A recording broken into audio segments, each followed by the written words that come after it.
la sédation palliative ou euthanasie active. Dans certains cas, les médecins conseillent d'arrêter le traitement ou de ne pas commencer parce que l'on prévoit que le traitement ne fonctionnera pas et qu'il sera trop dur à supporter pour la patiente. Il est possible que l'on décide de ne plus encourager la patiente à manger et à boire. Dans ces cas, on ne lutte que contre la douleur et le manque de souffle. Parfois, on administre des médicaments qui font endormir la patiente. C'est ce que l'on appelle la sédation palliative. Cela n'induit pas la mort, mais permet à la patiente de mourir de manière tranquille et de cause naturelle. Le médecin ne prend pas cette décision seul, mais toujours après en avoir parlé à la patiente, si celle-ci est encore en mesure d'en parler, et avec ses proches.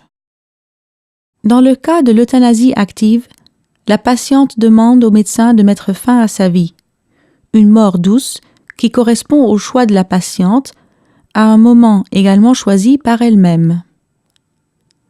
L'euthanasie ne va pas de soi. Aux Pays-Bas, une loi gouverne cette procédure. L'euthanasie n'est envisageable que lorsque la maladie est incurable et inflige à la patiente des souffrances intolérables. Il est important de commencer à y réfléchir bien à l'avance et d'en parler avec votre famille et vos proches. Après, vous pourrez en discuter avec votre médecin. Vous serez obligé de mettre votre volonté à ce propos par écrit et de suivre la procédure prescrite.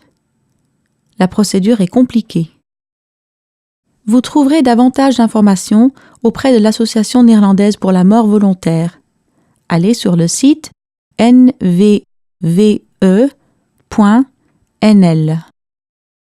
La loi exige le consentement de 2 médecins pour décider, puis effectuer l'euthanasie.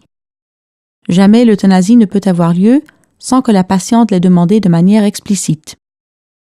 Et après, il vous paraîtra peut-être étrange de parler de votre mort imminente, de votre enterrement ou de votre crémation. Pourtant, vous pouvez aider votre famille à faire son deuil en partageant avec eux vos souhaits à cet égard. Quel rite de votre religion aimeriez-vous qu'on accomplisse? Qu'est-ce que vous voulez et qu'est-ce que vous ne voulez pas? Est-ce que vous êtes au courant des frais? Êtes-vous assuré? Est-ce que ces aspects sont réglés? Bref, beaucoup de questions. Vous pouvez également indiquer à votre famille que vous préférez leur confier ces décisions. Un conseiller spirituel peut vous aider.